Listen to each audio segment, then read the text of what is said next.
So this is the most important thing, any questions or anything. I'm going to start with the vehicle because that's one of the most common places for people to get stopped. Tips that I've learned over the years that if you're in a legal state, because you can't do anything illegal, and I don't condone anyone to, in case there's a narc or something in the building, to hold cannabis or do anything illegal in this state unless maybe you're a legitimate patient and have a legitimate medical necessity defense. But the first stop is the car, okay? Number one, we're going to talk about the smell because 99% of the stops they start, I smell something, like Jody said. What smell? Best answer. I don't smell anything. Right. Nothing. One of the problems that people are doing now, you get like air freshener or something in your car and you spray it, that immediately raises their suspicion. Why are you doing that? Why does it smell like air freshener? Okay, cannabis, obviously, if it's good cannabis, it's going to stink, if you're lucky. Yeah. The most important thing is, number one, if you're in a vehicle by yourself, take it in and out of your vehicle. Okay, you don't want to leave cannabis in your vehicle because technically, and I was lucky enough to go to a normal conference and we had an expert on cannabis odor. That's what he does. He testifies about cannabis odor and the smell of it, and whether or not they can and cannot smell it, how it's packaged. So one of the things he told, take it in and out of the car, because if something is sitting in a vehicle, it's going to permeate and create the smell of the vehicle. It's staying in there, especially in Florida with the hot sun. So don't ever leave anything in your car for an extended period of time. Okay, that's a tip. Number two, I would say, your car, when you put down the windows, and I kind of disagree with one of the things that they said, leave your window up as much as possible because it doesn't necessarily, the officer can't get a smell. It's a catch-22. If you know your car stinks, you roll down the windows, okay? What will happen is it will create a vacuum, and all that smell that's in there should be pulled right out of it. Okay, so I would definitely roll down all the windows. If you have electric windows, try to get that smell out. Now, what can happen is if you're then pulled over on the side of the road, you are sitting there, you roll your windows back up, that smell can then permeate the space. I've had numerous cases that the officer doesn't smell it when they first come, but then comes back up and says, oh, I smell cannabis now, a faint odor or whatever. I would attribute it to something like that. You have your windows down, the smell goes out, you put them back up, the smell starts to permeate the vehicle because you're not moving, you don't have that vacuum effect anymore. That's number one. Number two, obviously, try to use containers that are going to be airtight and prevent any sort of smell or anything like that. Double bag. These are just kind of smart, general things. I know everyone does it, most likely, but you can't advocate it. Don't smoke and drive. It's not good for you. It's, not safe. And, it obviously is going to create a stench in the vehicle. So those are tips to, one, if you get pulled over, to try to not have that smell in the car, so you don't have to worry about the next step, what they were dealing with, searches. Most likely, if an officer comes up to you and pulls over, if he smells cannabis, unfortunately, he has the right technically to search. If he asks you for consent, if he says, hey, I smell cannabis, will you let me search? No matter what, you still say no. And you say, I don't smell anything. right. Okay, because that creates a contradiction. If it is possible at all, I would tape the interaction. I know it's difficult. It is easy to do with cell phones now. And the reason why I'm saying this, unfortunately, is because cops lie. Are you allowed to tape it without asking their permission? No, you should tell them that you're taping it. And the most important thing that they said in that video is be respectful. Also on my website, I have that: be polite, be polite, be polite. Because the bottom line is, what the most important thing is, I find with these police officers, they want someone to kiss their butt. Okay, that's it. They want someone to show them respect and to not threaten their authority. That's what it's all about 99% of the time. And they showed you the two different, the rude guy, he's going to get searched, he's going to get cuffed, he's going to get a hard time. The person kissing his butt, you're more likely to go on your way. So I would put on your best smile, whether or not you pulled over for a reason or not, and do exactly what they say. Why did you pull me over? Okay, that's the first step, because when I'm challenging a case, the first thing I want to challenge is the stop, whether or not there was a lawful stop. Okay, running through stop signs. Okay, this is the most common thing, and everybody does it. I sit there and watch all the time, whether or not these cops are lying or not. They do it as well. Okay, I yell at cops all the time for their driving. and they don't care. You pull my clients over for this. And you're like, so? Like, that's how they are. So, number one, kiss their butt, okay? Because that's the most important thing, and, you know, you're better off getting off with kindness. And even, for example, this happens a lot up in Martin County, and I don't know about so much in Brevard, but if you give a cop an attitude, technically possession of under 20 grams of cannabis in the state of Florida is a misdemeanor. They can give you what's called a notice to appear. It's basically the same thing as a ticket for that. Okay? If you're nice and cooperative or nice to them, they'll probably give you a notice to appear.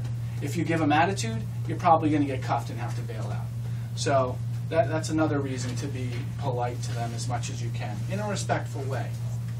But you have to know your rights. Okay? The first thing that they will probably do is say that they do smell cannabis, ask you for your license and registration. Very important. I would have that somewhere easily accessible together. Just make it easy for them. You know, don't have to look around for it. Don't keep it in the same place in a glove compartment where you have cannabis or paraphernalia. Okay, it happens more often than you think. The cop comes up and he sees you open the glove compartment and he sees something in there. I look at my clients and I say, why? You say you don't have it. I'd rather give you a traffic infraction for no license or no insurance or whatever than you opening up a glove compartment that you know has illegal narcotics in you. So think, okay? Take deep breath, because most of the time you get pulled over, I do it. Hair stands up on the back of your neck, oh crap, what did I do? And you get nervous. No matter what, the cops are not our friends anymore. You know, when I was a kid, and I'm sure many of you, you know, it was like cops were your friends. If you needed help, you were taught you could go to them. You could ask them questions. That's not the case anymore. I don't hear anybody saying that anymore. People fear them, okay? And you have to fear them as well. But take a deep breath so you're calm and relaxed, because if you know you have cannabis or something in your vehicle, your blood pressure may rise. And they're going to see that. And I hear this all the time, you know, well, I walked up to the vehicle and the person was sweating. Like, it's July in South Florida. Yeah, right. But yet, they'll take that and they'll use that as a sign of nervousness or of, you know, just being nervous. And they'll use that as a way to search. Another thing the video said, if you saw it, you're right, keep your hands up. Furtive movements, looking through the glove compartment or things like that, the first thing they're looking for, especially these days, okay, is this person going for a weapon? So be calm, deep breath, put your hands up so they see what's going on and they can't say that you're doing anything, okay? Now I'm going to talk a little bit about, if you're in a vehicle with multiple people, okay, the best thing to do is any narcotic should be in a under the seat, in a console, in the trunk, or something like that. It is almost impossible for them to prove a case of constructive possession. Okay, there's two types of possession. One is actual possession. It's on my person. And the other is constructive possession. If the cops busted in here right now and say they found cannabis on a table or something like that, they would either have, if all of us shut up and no one admitted to it, they would either have to charge all of us or none of us. Because they have to prove who had dominion and control over that. Okay, so in a jointly occupied vehicle, if there's cannabis under the seat, it doesn't matter if it's on your side of the vehicle or not, you know, they cannot prove it if nobody says anything and they don't admit it. You may both get arrested, but most likely those cases are going to be thrown out. One prime example I have, and this is about as much evidence you can get that someone possessed something as possible. They had searched warrant on a house. They found my client's backpack. In it was an ID, his driver's license, court papers, boxer shorts, and pills, some ecstasy and some, you know, alprazolam and stuff. Well, we went to trial on the case, and we got a not guilty verdict. The judge said he would have thrown it out. Why? Because they didn't have any proof that someone else, okay, just like in this situation, we're all in this house or multiple people in the car, they can't prove whether or not you put that cannabis there, whether or not he put that cannabis there, whether or not she put that cannabis there.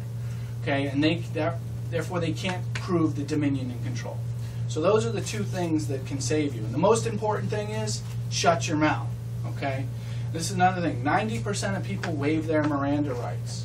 90% of people waive their Miranda rights. When I learned that in law school, I was blown away. Couldn't even believe it. Some people think they're smarter than the cops. Other people think it doesn't matter. Or other people just think that, you know, what I say can't hurt you. No matter what you say, whether or not you think it's totally innocent or not, the cops are going to turn that around and use it against you. 100%, 1,000%, all the time. So the best thing to do is avoid that. So we get pulled over.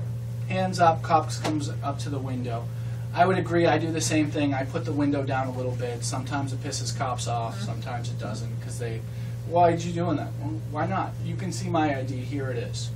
I tend to have a little bit more attitude probably than most people, but you know, it's years of training. Exactly, it's years of training, and especially when you know you're clean. Right. You know, when you're not, it may be a different story. But when you know you're clean, it's not an issue. You know, what are they going to do to you? You know, but do it. Exercise your rights, because if the cop knows you're respectful and you know your rights, they're going to be less likely to harass you. Okay, inevitable. If they smell something, most likely they're going to ask you out of the vehicle. Deny it, you know, as much as you can, but they're going to search it. Okay, so if we say we have a case where there's no odor, just like in the video, they just ask you out of the vehicle because you're kids, you're young. This is something that happens all the time. If you're under 30 and you get pulled over, they're probably going to ask you out of the vehicle and search you. I'm going to talk in generalizations. Realistically, every case is different. Okay, what's said and how the officer asks you is different. If an officer says, can you please step out of the car? They ask you in somewhat of a nice manner. That's considered not an order, not a detention. Okay, if they order you out of the vehicle, that's a detention. Okay, the difference between those two things is Miranda issues. That becomes a detention. Okay, it's exactly like they were saying if you saw in the video. Ask them, am I being detained? Am I being detained? Set the stage, because if they say no, you should be able to get in your car and leave. Okay? And if they say yes, well, then now you have a custodial interrogation. Now that you know that you're under a criminal investigation.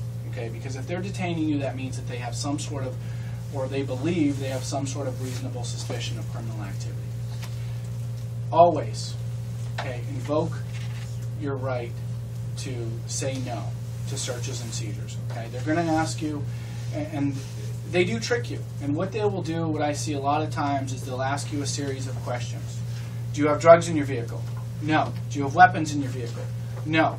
Do you have any alcohol in your vehicle? No. Do you have anything illegal in your vehicle? No. You don't mind if I search that? Okay, they try to set you up with a string of no's, so if you're not really paying attention or listening, that last no should be a yes. Okay, and they kind of did it in the video, but that last no, and that's what they're trying to do. They're trying to get you into a pattern, and I hear it over and over again. These scenarios that they were doing in the video, I hear this from my clients all the time. That's exactly what they do. Exactly what they do, and a lot of times they go a lot further with threats and things like that. Especially when you get into a house, they will threaten you with everything to get to search. Okay, remember, cops are allowed to lie to you. Okay, they have an absolute right. They can tell you, I smell it. If they say they smell it and then they ask for consent, probably not being too honest with you, because they don't need consent if they smell it. So why are they asking for it? But they are allowed to lie to you about anything. You know, I've had cases where they have a client in interrogation. They say, we have you on video committing this crime, when there's no video exists.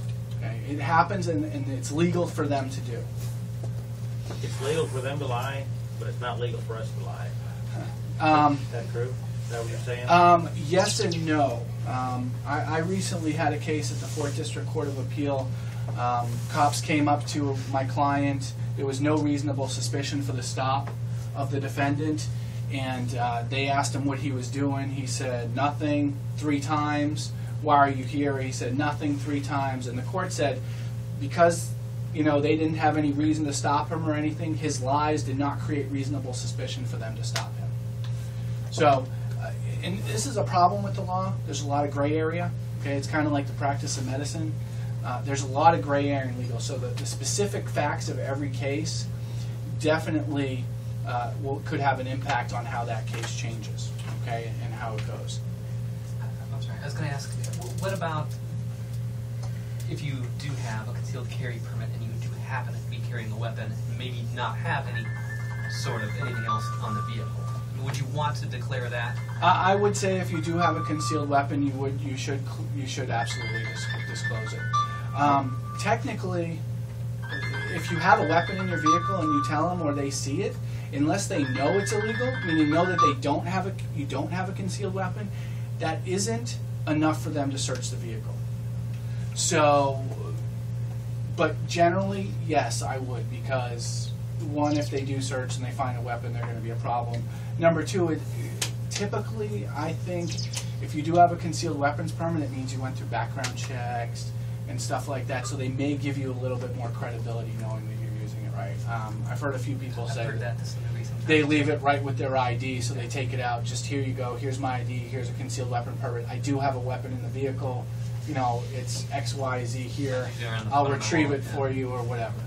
You know, so absolutely, and I think it does. I mean, it gives you more credibility. But you're not obligated in the state of Florida, because every state's different, to volunteer that information. No, you're not. If he asks you if you have a weapon, you have to say yes, but in Florida you don't have to say I have a weapon. Some states you have to say that right off the bat when they approach you. Right? There's no obligation to tell them about that. Right. You know, really the problem with it is the officer safety. Yeah. You know, because officer safety takes the ability of a search to a different level. So we're in this, because for example, say that you're in that and they saw furtive movement and they were curious. That gives them the right to do what's called basically a cursory search or a pat-down search, technically for weapons. It's also called a Terry search. So if you're making furtive movements, what they say a lot of times, they'll pull people out of the car just in general because of that to do a pat-down for weapons to make sure, and then they'll start inquiring you about it. A Terry search type pat-down is also something that you can encounter during the street or something like that. It should only be done if they have reasonable belief to fear for their own safety or the safety of others. That's should be a cursory search of your pockets, like a pat-down, typical pat-down that you see. They should never manipulate objects in your pocket, squeeze, or anything like that. That then turns into outside the scope of a Terry search and can be challenged in court. And really what I'm just trying to set you up for is if you are in that position, we want to be able to set you up so that you have legal defenses in court. Because if you consent or allow them to do anything, all your legal defenses are out the window. I got nothing. If you say you have a concealed permit, and are you required to show it? If they ask, do you have to show it to them? What if it's in the trunk and you don't want to open your trunk, maybe even for other reasons? Are you required to show them the weapon? Yeah. I would say absolutely not. Okay. Not at all. You know, I mean, they may ask and harass you about it, but no. Okay. I mean, if you have a legal weapon, they don't have any belief in, especially if it's something, yeah, I have it, it's in my trunk.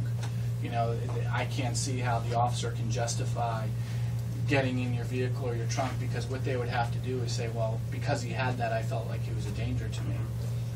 So, no, that wouldn't be a requirement at all. Seems like there's a little bit of gray area, and I said there's a lot of gray area, but where there are things that you are asked that you must disclose, you have to answer their question directly, and other things that they'll ask you that you're really not legally required to answer. And how do you draw the line between what you are and aren't legally required to tell them if they ask you? I'll start with the traffic stop. In a traffic stop, you're basically legally only entitled or required to give them license, name, and general information, your background information, and that's it. Never have to open your mouth. You don't have to open your mouth at all. Right, absolutely. And you shouldn't, because a lot of times, especially what happens is people get nervous, and they start talking, you know, and then, or the cop is super nice to you. Hey, you know, we're just friends, like they were in the video. You're my best friend. You know, help me out with this. You know, I had a client, she was in the backseat of a patrol car after getting a DUI, and she had multiple DUIs, and the cop saying, you know, I'm just concerned about you. You know, do you need help? Just admit to me whether or not you're under the influence and you're drinking here tonight. We can help you. Like the whole ride. And it was, like, they didn't have much evidence in the case. You know, we won the case, but my position was that whole ride was to get her to admit she was drunk, you know, and she has this problem. And those She's are in the back seat. What's that? They had already arrested her for it. Oh. So they had arrested her, but the cop, she refused to blow. She didn't do any of the roadside exercises. You're in the back seat. What? She's not The case. driving. No. This was after they arrested her. She's in the backseat of the cop car. Oh, They I'm had a sorry. case. Yeah, and they have video. Turn the video on so they can. So he's trying to sit there and consult her to get her to admit to it. So, but mostly just give them your background information, the whole where you're going. That's just to get you loosen up. That's to get you talking. That's why they're doing that, not because of they care, but to get you talking. They want to know that you said you came from a bar or whatever. That's what they're doing. They want to catch you in contradictions. If you say you're going X, Y, Z, and they're like, well, why are you driving this way? So I'm just going home. I'm just going where, don't say anything. You have no obligation to answer those questions.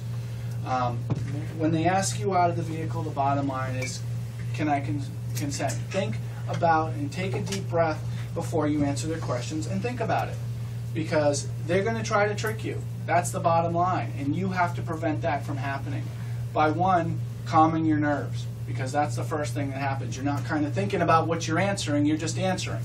Calm your nerves, okay? You're probably going to be stoned anyway, so you should be relaxed. This is when the paranoia sets in, right? The paranoia starts to set in. Jody said it's not paranoia when they're really after you, and they are after you. Okay, why? Paranoia is the result of it being illegal, and right. if you go to jail, it's not a result. And if you have over-announced, they're taking your car too. That's the problem. Wow, that's a good point. Yeah, if it weren't illegal, that wouldn't make it. That is true. And they make a lot of money. Agencies get funded by how many drug busts they make. They make a buttload of money for forfeitures and seizures, and I'm seeing them forfeit and seize cars and vehicles for anything these days. You have over an ounce, they're coming after it. Okay, 5 years ago when I started, that wasn't happening, and I think they're starting to see the end. So they're like, oh, we have millions of dollars that we're going to lose if we don't do this now. Not with a bang. Exactly. They want to get as much as they can, just like any money-hungry organization. They just want to get and pull in as much as they can. Searches. I have a question. I mean, are you really allowed to videotape it, Bob? Absolutely. And you are? And what can they tell you to don't They're videotape going to me? tell you to do it. I had a client told that it was illegal and that they can charge him with a felony for videotaping him because he's a cop. That was told him, I'm a cop and I can arrest you just for videotaping me. That is not true. What if they're dealing with you and you're like at a traffic stop and you're trying to videotape? You got to deal with that interaction when it happens, and that's the problem. They don't want you to because that's evidence against them. There was a case in Palm Beach. It was a murder case. They had a 15-year-old kid in an interrogation room for like 8 hours. He'd asked for his mom like 10 times, and they had used every tactic in the book. Finally, after that period of time, he confessed. Okay, the court threw that confession out. Okay, since then, you know what the Palm Beach Police Department did? They stopped taping the tapes. Exactly. They stopped making it mandatory that all confessions were taped. Okay, that's what happens. Okay? I've had maybe two, and this is the past year. I've had a client say that I had $1,000 on me. That actually $1,000 was turned into property. Okay, every time I had $1,500. Why is there only $1,000 in property? It happens all the time. Okay? Maybe unbelievable, but people usually don't believe things until they have an interaction with the cops and they're on the other side and they're like, is this really how they treat people? Unfortunately, most of my clients these days are 50 plus when dealing with cannabis. I've got probably about a dozen of them right now that are 50 plus arrested for cannabis. Most of them are grows in their houses and things. But in the vehicle, the bottom line is try to keep your vehicle clean or at least not smelling. Osium, it is. It doesn't really create an odor and kill smoke, but I would not suggest using any sort of fragrance or anything like that. It just increases and raises their suspicion. When you get out of the vehicle, the most important thing, again, is being respectful. Keep your hands someplace where they always have. The best thing is not to have any bulges or large bulges or anything like that in your pockets that they may say is a weapon. If they get you out of the vehicle in a general traffic stop and they pat you down, Okay, that again turns the traffic stop, or could turn it into a custodial interrogation. Generally, officers in a traffic stop have the right to ask you out of the vehicle, have the right to pull you out of the vehicle for a few minutes and talk to you. Okay, the question is reasonableness, reasonable time. The thing with the dogs that they were talking about. Okay, I'm seeing more and more. It seems like the dogs are closer. Technically, okay, a traffic stop is not supposed to last any longer than it would take for a reasonable time to write a ticket.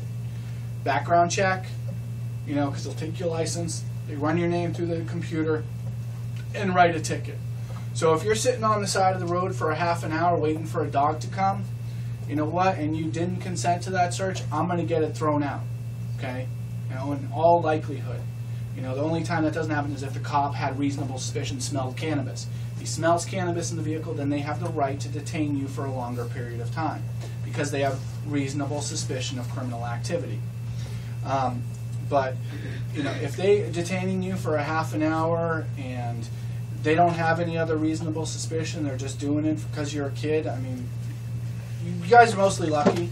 You probably won't have to deal with the situation because you're older, white males, okay, 100%, or older white female. We do not have to deal with the issue as much as young kids, okay? So you guys, when you start driving, if you got friends in the car and things like that, you guys, you're going to get pulled over. And cops are going to harass you because of your age. No other reason. I promise you this. It happens every day. And it's something I deal with every day. So you got to be prepared for it. Kiss their butt, right? Did I say that yet? Okay, just making sure. So reasonable detention. It has to be a reasonable period of time. During that time, do exactly like they do in the video. Am I being detained? Question: what advice do you give to new clients who just get caught in the legal system now regarding? Because it seems like it's a slow process. So to help ease their comms, what do you tell them about talking on the phone or? Depends on the case, obviously. You know, if it's a traffic stop and you're busted with possession or something, they ain't following you, they ain't looking for you, they ain't coming after you. You know, so I wouldn't really worry about it. They do need a warrant to get a phone tap. You know, it's not something that they can just do. They are allowed now legally, you know, if you do get pulled over and arrested, they can look through your phone, look through your text messages and stuff like that. Pictures. You have to unlock it for them? How can they do that if you're videotaping them? Yeah, right. If you get arrested, not like if you're pulled over or whatever. If you get arrested, they can. They can't just be like, hey, give me your phone. Yeah, no. If you're arrested, they can do it. I'm sorry. I think you were texting. Right. Well, yeah, we're usually looking for stuff. Not illegal yet. Right, not yet. What if you have email on your phone, especially work email? If you work at a law firm, anything in there is confidential. It wouldn't matter. The courts have ruled that they are allowed to look at your phone and to look for evidence on your phone. So, you know, and typically this is in cases that they suspect of dealing. Or, have the phone set up so that you have to enter a password to access your email. Right. You don't have any obligation to unlock your phone. Absolutely. Absolutely not. There's also apps that you can get from your phones where you can actually remotely erase everything from your phone, all the data and stuff. So, you know, yeah, they have for Android too now. So, you know, that's an option. But I believe your Android as well as your you have a Microsoft phone, a Windows phone, you should be able to encrypt it also. So those are, you know, additional steps if it's something you're worried about. I would suggest, you know, if you're talking to your dealer or whatever, don't be texting anyway. You know, make a phone call. So I heard, please correct me if I'm wrong, but I've heard the first 3 people you should call if you get arrested should be your attorney, then your lawmaker, then your family. Your opinion on this? Yes. Number 1, bondsman. Get your ass out of jail. Okay? Then your attorney, then your lawmaker. That's what I would say. I mean, I don't know how, it depends on how close you are to your family. Yeah, what's the lawmaker? Depends on who's paying your bail, too. So, but bondsman, I mean, if you're arrested, bondsman. You know, you should always have a bondsman on file or that you know or whatever. You know, you can be prepared. Lately, I've had a lot of people come to me, ask me about how to be prepared to prevent these things from happening, or if they know what's going on or what they're doing in their life, prevent, to minimize the harm that's going to come to them if they are put in that position or arrested. So number one is bondsman. Get someone nice on your side, even if you go in and talk to them and say, hey, listen, I'm not arrested, I haven't been arrested, but this is who I am. I've heard good things about you. If I do get arrested, I'm going to call you. Just give them a heads up so they know who you are. You've already built a relationship with them. You're more likely, if you need collateral or something like that, they'll bond you out without it. Is that not evidence against you that you go to a bondsman before you ever are arrested for anything? Absolutely not. For one, how would they know? But that's just like going to attorney. I mean, okay. Just consulting an attorney. I mean, I have all kinds of people coming in to me to be prepared. Right, okay. So the vehicle, okay. What's the deal with the lawmaker? I don't understand the lawmaker call. Why would I call the lawmaker? Why are we here? Change the laws. I don't agree with these laws. I want you to change them. I shouldn't be arrested for this. In the short term, that's going to do you good, and in the heat of the fire, that's... If I might... The lawmaker writing them letters. When Kathy Jordan, who is the president of our organization, and that was her who called a few minutes ago, and she wishes you all well and thanks you all for being here this evening, even though she can't be. Kathy is a medical patient. She spent time developing her medical necessity defense. And so what Mike's talking about, the person who goes to the bail bondsman might not be the guy who's recreationally using cannabis, smoking a doobie after work. But if you're a patient and you and your family have made this decision, maybe you're one of these people that Mike's defending who's cultivating a couple plants, knowing what your arrest plan is. So in Kathy's case, part of Kathy's arrest plan, when the police came onto her property, her arrest plan is to call me to implement her arrest plan. And I called Mike Minardi. It just so happened that they had introduced the Kathy Jordan medical cannabis bill that day. So then I called the senator who had introduced the medical marijuana bill. And then we started calling the media. So it's probably not what the normal person would do, but making sure that you know what your arrest plan is. If you have children and they're at school, who's going to pick up the kids if the police come in? Right. If you have dogs, who's going to come pick up the dogs? What happens to your car? And what happens to your car? Right. And these are not, these are not things to be worried about. These are things to be prepared for, because this is a war. And in a war, whether you like it or not, you were drafted the day you decided to speak out against this, or maybe the day you were born, depending on how old you are, because we've been in the middle of a drug war since some of us were born. So you've been drafted. In a war, you get your tools, you get your supplies, you train, and then you're ready to go out and face whatever it is you need to face on the battlefield. And in this case, maybe the lawmaker wouldn't be your first call, but if your name's on a bill, it probably should be your first call. It's not exactly advice we give. And especially for medical, I think you should anyway. Yeah. It's a good thing. It's letting them know what's going on, because those are the people that I'm going to be dealing with. And hopefully they also know that this is happening, especially in this climate with us trying to get this bill passed and the ballot, so that they know that it's not just Kathy Jordan who's using this for medical purposes. It's not just one or two people. It's thousands of people in the state who are legitimately using this for medical purposes over opiates and stuff. So that would be, but you're right, a recreational, and most of the time I'm talking about people who know what they're into, know what's going on, maybe have a grow or something like that, or prepared. If you get a quarter every once in a while or whatever, you don't necessarily need to get a bondsman and stuff like that. If you're picking up felony amounts, over ounces and stuff, it doesn't hurt. And I don't see any harm in that. I've never heard any bondsman being like, yo, this guy came in and he said he wanted to hire me. Go pick him up. So they mostly most of them hate cops just as much as we do. So. Except for legal cops now. Yes. Well, you talking about, earlier you were talking about the 20 grams or less. Was it less than 20 grams or 20 grams or less? 20 grams or less. Okay, 20 grams or less. You talked about it being a misdemeanor, and they could actually even just give you a ticket to appear. Okay, and then you talk a little bit later about if it was over an ounce, that they could... It's really over 20 grams. Oh, so it's over 20 grams. I was wondering about that window in between. Sorry. Okay. Yeah, no, it's anything over 20 grams. So basically, if you're carrying more than 20 grams in a car, you could end up losing your vehicle? Correct. Packaging matters too, right?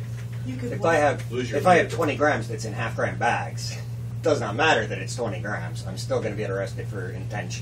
That is correct. Intent to distribute. That is correct. They could try to do that. What about paraphernalia? Like, if it's clean, or just... Paraphernalia, if it's clean, isn't paraphernalia. So, and paraphernalia could be anything, including an apple or a tin can or anything. If it's being used for, just like, you know, this new bond bill, if it's being used or they can show an intent to be used for illegal means, then it's paraphernalia. It doesn't matter. I've had Coke can cases. What about paraphernalia that is not clean, like with no It's with dirty. no marijuana? Just They'll charge you they with can arrest you for possession of paraphernalia. Absolutely. Possession of paraphernalia is a first-degree misdemeanor punishable after 2 years in jail. Would that be notice to appear to, possibly? Yes, yes. I tell you, if you're in Martin County and you live out of county, they're going to arrest you. That's what they do. That's their modus operandi. If you live out of county, you have to go to jail for it. Is that their option? I mean, Yes. depending on the county, I guess, Absolutely. and their policies, but that's their option. Yep. They're doing that to fill a quota? What, the arrest versus non-arrest?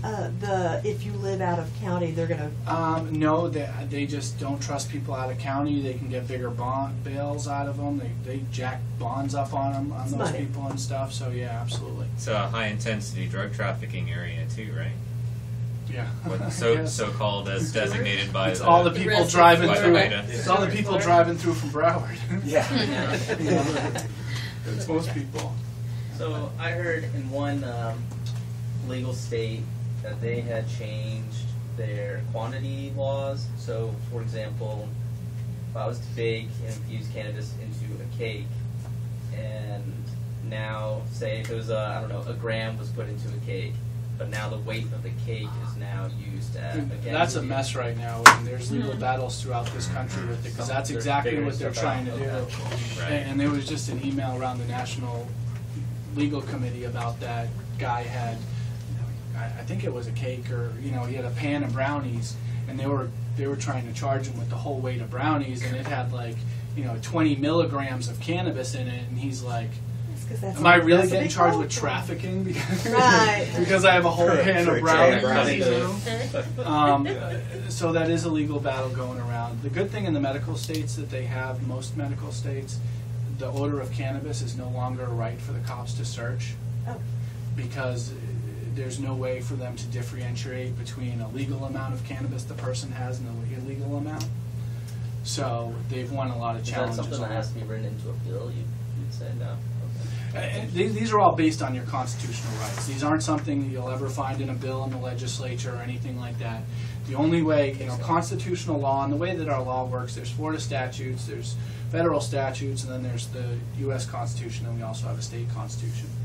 The way it works, basically, is the U.S. Constitution controls, typically. Any law on the U.S. Constitution comes from what's called case law. That would be like, him and I get in a case and he has an interesting issue. For example, let's say that you had a no trespassing sign on your house and the cops decide to open your gate and walk into your yard. The courts then decide on whether or not that's an illegal search and illegal entry or not. Depending on what court you're in may depend on whether or not they're going to grant that search or not. So those things are based and defined as to what your right to search is, what a detention is. And I keep on bringing up detention and custodial interrogation, and the reason for that is because technically, as a citizen, once you're in custodial interrogation or you're being detained, the officer should read you your Miranda rights prior to asking you any questions. So when the cops order you to get out of the vehicle, that first step is okay, but when they start ordering you and asking you things and continuing to ask you questions and to sort of berate you without doing anything, without trying to write you a ticket, without trying to tell you what you're being pulled over for, even if they tell you the traffic ticket, what I suggest to people is tell them, can you just write me a traffic ticket and I can go on my way? I don't feel we need to go into this conversation, politely. And you have a right to do that. That's amazing. It is amazing, and 90% of people don't do it. One of the best things that I think, and wanted to set this up for years. You know, I got a few African American friends, and technically a passenger in a vehicle. The cops have absolutely no right to detain a passenger in a vehicle, okay, unless they believe that person is committing.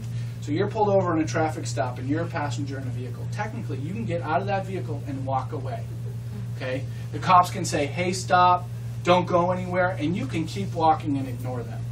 And the reason is because only the driver is the one that's committed a traffic infraction. Only the driver is the one who's broken the law. So he's the only one, or she is the only one the cops have the right to detain.